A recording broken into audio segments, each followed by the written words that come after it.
Hi, my name is Catherine, and you've stumbled upon Accounting My Stitches, my YouTube channel where I talk about all things cross stitch. Today is Tuesday, May 20th, and this is actually the second time I'm filming. The first time apparently had no sound at all. So I'm just crossing my fingers that I have fixed that problem. But I guess I got a trial run out of it. It's all good. So I actually only have 2 WIPs, so I figured I'd start, well, today is my first Flosstube video, obviously, and I only have 2 WIPs. So I thought I would start with a WIP parade, but also because I don't have all that much to show you, I figured it would also be an FFO parade. I have even more finishes that are currently in my box of shame, but I figured I would save those maybe for later. So we'll just go ahead and get started with that. I'll do some more introductory things at the end in case you're only here for the cross stitch. The first WIP I'm going to show you is my compass. It's called Compass on Coral by LightUnicornDesigns on Etsy. It is on 18 count opalescent Aida with the called for-ish DMC. I might have made a few stash substitutions. I started it on January 11th of 2025, and it's just over 70% done right now. If you see me looking over to the side, I have my notes and also the video of myself, so sorry about that. The next project that I will show you is called Tree of Books by xCountingtheStarsx on Etsy. It is on 16 count easy grid Aida, and it is, I think, just over 3% complete. I just started this on May 8th of 2025. I also have a secret stitch, which I'm not showing you. It's a gift for someone who I think there's a relatively high chance they're going to watch this video, but it should be done in a few months. So I will show it to you as an FFO once it has been gifted to them. So that's literally all of my WIPs right now. So I wanted to do a little FFO parade. The first one I will tell you, well, so I started stitching with the little Michaels kind of learn to cross stitch kits. I stitched a piece of pizza and then a donut. I literally don't even know what happened with those. They might have honestly landed in the trash. And then I was looking for a medium difficulty cross stitch. Those were easy. A lot of what, at this point I went looking on Etsy for a medium difficulty cross stitch. I get a lot of things off Etsy anyway, and a lot of what I found seemed difficult to me. Just bigger size, more colors. But so I finally settled on this bookmark by RogueStitchery on Etsy. This is on a 14 count Aida pre-made bookmark. I also bought this bookmark from RogueStitchery. I started it in April of 2024, finished it in October of 2024. Like I said, it's a 14 count. I made a lot of simplifications. This pattern, I did it, you can see all just one shade of yellow, for instance. There was a lot of shading in this pattern. They had a darker shade of yellow all around all the edges, around the boxes. I don't think around the words, but just a lot of shading all around. Same with the books. Even this, like the solid purple and the solid blue, those were actually 2 different colors with some shading. The red was a couple different shades of red with some shading. The bands, everything had shading, and so it was all different colors. And at that time, I maybe a little bit didn't feel like it was within my skill level, but also I didn't at the time understand the benefit that shading gave you, and I didn't feel like doing it, quite frankly. And also there were 5 shades of red, I remember. I think I ended up with just 2. I did just a lot of simplification, but honestly, I'm happy with how it turned out.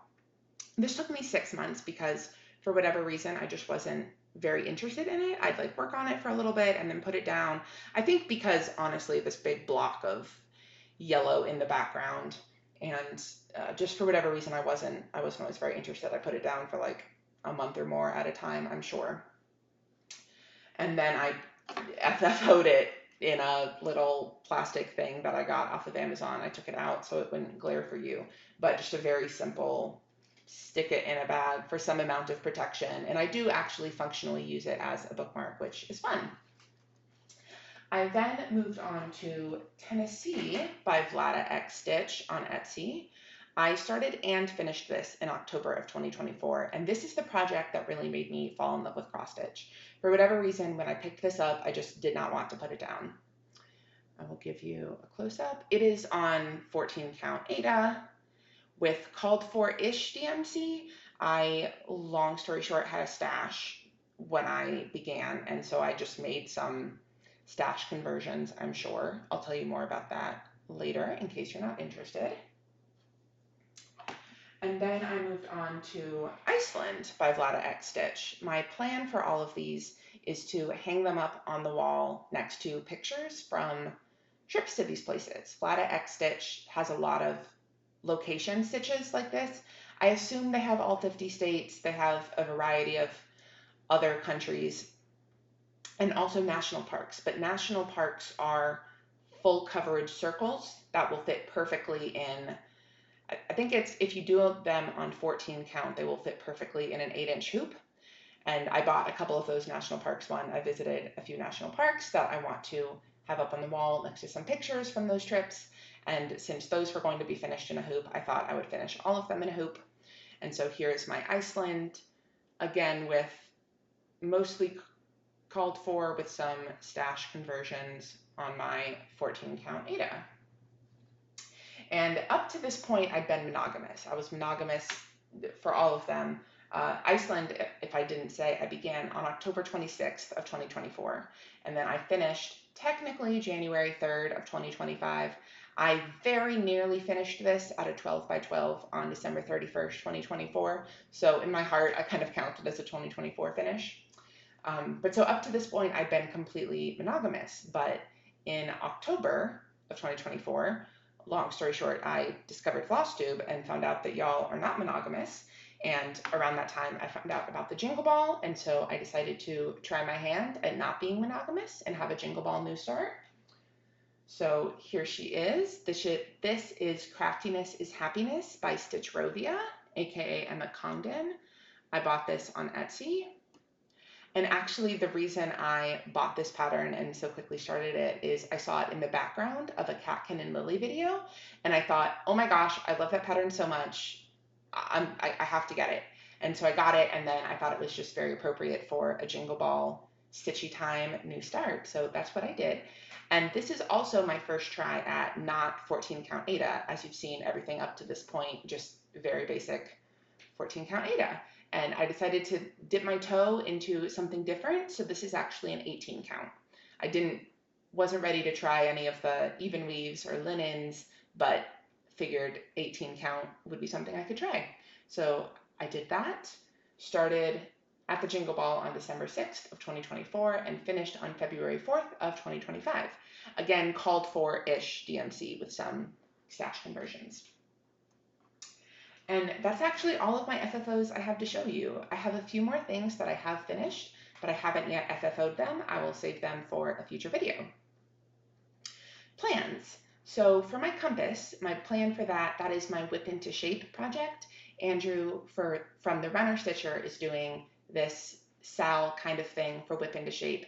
He's training for a marathon that will be at the end of August, and he's encouraging us to stitch 10 stitches for every mile that he runs on his marathon training journey. He has an Excel spreadsheet for us to keep track of all the things. And what I've actually figured out that with the compass, if I do all of the called for stitches, by the end, I will actually finish the project. So when Andrew runs his marathon, I will have a finished project, which is very exciting. When it first started, it started May 5th, I believe, early May. When it started, I was doing it daily. So if he runs 3 miles, I do 30 stitches. Runs 5 miles, 50 stitches, and like actually doing it day by day.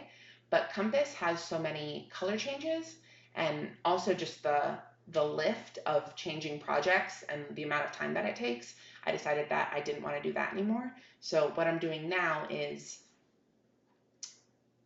doing all of the required stitches for the week. I'll just do them all at once, probably up front. However long it takes me is how long it takes me. And then when I'm done, I'll put it down and I will work on Tree of Books. And which I guess brings me into my plans for Tree of Books. My plan for that is to do what I've heard some people call as Stitch Go. I'm using the WIP Go numbers, but adding in 2 more zeros to the end. And so that's how many stitches you have to do. This whole project has just over 50,000 stitches. And so I've done the math. If I start with the WIP Go calls in May of 2025 through December of 2026, I will finish with a 5,000 extra stitches. So if I get behind for whatever reason, no big deal. I can still finish it by the end of December.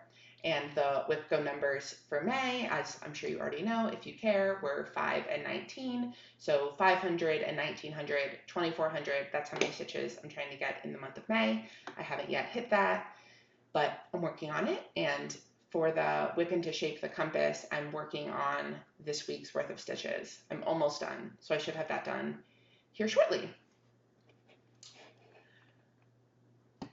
Another plan that I have, when I saw the Nashville Needlework Market new release yesterday, I Was Clever by Tiny Modernist.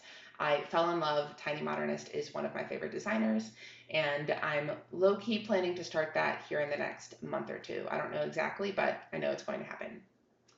Some Flosstuber shoutouts, as I've already mentioned, Catkin and Lily, Andrew the Runner Stitcher, also Laura Stitching by the Shore, and Charlie Stitching with Charlie, and Jess from Sloan Stitches. Those are just some of my favorite people, but I watch a lot of the Flosstubes that all y'all watch, and I'll save some of those shout outs for future videos. That is all of the technical cross stitch stuff. If you want to go on about your day, if life stuff is not your jam, it was so great to have you, and I hope to see you in future videos. Now I will be switching into some more life stuff and general introduction for those of you who want to see it. So how I got into cross stitch. I actually come from a long line of cross stitchers. My grandmother stitched, my mother stitched until she had children, and my sister picked it up as her COVID hobby. So during that time, I finally just decided to pick up cross stitch. Back to the beginning, I'd been mentioning that I had a stash of floss. My grandmother had a stash of floss from whenever she was stitching. Honestly, I don't know when she started or when she stopped, but I imagine the stash is from the 80s or 90s. But she stopped stitching, and for a while, none of us were stitching. And sometime in the late 20-teens, maybe 2016, I don't know, something like that, one of my friends actually was visiting my grandmother with me, and my friend at the time was cross-stitching. And so my grandmother said, "Oh my gosh, you cross-stitch, would you like my stash of floss?" And my friend said, "Of course." And so she took it, and I'm sure she used some of it, but then my friend stopped cross-stitching, and then when I got into it, she said, "You know, your grandmother gave me the stash all that time ago. I still have it. Do you want it?" And I said, "Yes, I actually do." And so I inherited, honestly, it's surprisingly close to a full set of DMC set in the 80s or 90s. She didn't have any of the newer 3700 and up colors, and there were also big chunks that were missing, but especially as an inherited stash, it's surprisingly full. And so that's been really awesome for me. And I'm doing a lot of stash conversions, honestly, to use them up. The other thing is it's all stash from the 80s and 90s or earlier, so it's more likely to tangle or break, those kind of things. And so I'm trying to get through it to use it up, so then maybe I can get some fresh floss that will be at least a little less likely to do all those things. Prior to cross-stitching, I was actually a knitter mostly. I learned how to knit in high school, and I knit all through high school and college. In college, I actually created an Etsy store selling handmade Harry Potter scarves and hats and gloves and all those kind of things. I really enjoyed it. It was a great side hustle as a college student. Of course, it was nothing per hour, but I was a college student. I was knitting while I was watching Netflix, and so, you know, it was fine. Any money was more money than I had. But then shortly after I graduated, Warner Brothers shut me down for copyright infringement, which is fair. But at the time, you know, it was sad. And then I didn't really have anything to do with my knits. I'd already made all the scarves and hats for all of my friends and family, and I wasn't really interested in sweater knitting or sock knitting or all these other things people do. Just, I don't know why, it just didn't really appeal to me, and so I didn't really have anything to do with it, and so I stopped. And then in 2020, my sister picked up cross-stitching as her COVID hobby, and in early 2024, I finally was just looking around and like, hey, that seems interesting. She was actually working on a pattern from LightUnicornDesigns, which is the same designer as my compass. And it just looked interesting to me. And I said, hey, I want to start that. And I'd found another pattern in Michael's. It was like a full coverage circle, like a mountain view. And I said to her, hey, do you think I could do this? Like, this seems simple enough. And she said, I think you could do it. It's going to take more time than you think it will. And also, I really think you should start with one of those beginner kits, the make a piece of pizza. And so I trusted her judgment. And so I said, okay. And my sister actually taught me how to cross stitch. But I think that's all of my direct cross stitch history. I live in Birmingham, Alabama. And actually, in July, we are going to get our very own LNS. Prior to now, we have not had one within, I think, 2-ish hours. I don't know exactly, but definitely nothing reasonably spitting distance. But it was actually just announced today on Instagram that Stitchwork Design Company is going to be opening a shop here in Birmingham, and I'm very excited. Their Instagram handle is Stitchwork Design if you're at all interested. They have been an online only cross stitch store, so an ONS. Honestly, I don't know for how long. And honestly, it's a weird coincidence that I even found out about them. I heard another Flosstuber mention it in passing, but regardless, I discovered it, and I'm very excited to have my very own LNS. I really would like to be able to see a lot of these fabrics and flosses in person before I buy them, and so I'll be very excited to do that. I don't know exactly how often I'm going to be posting. Maybe every 2 to 4 weeks, I'm thinking, a little TBD. I'm also in a bit of a influx life-wise, and so that also might delay me posting, but I'm thinking maybe every 2 to 4 weeks, so keep an eye out. And that's all I have. Thanks so much for spending some time with me. I know there are a lot of Flosstubers out there that you could choose to watch. Let me know what you've been stitching on in the comments, and I will see you in the next video. Thanks so much. Bye.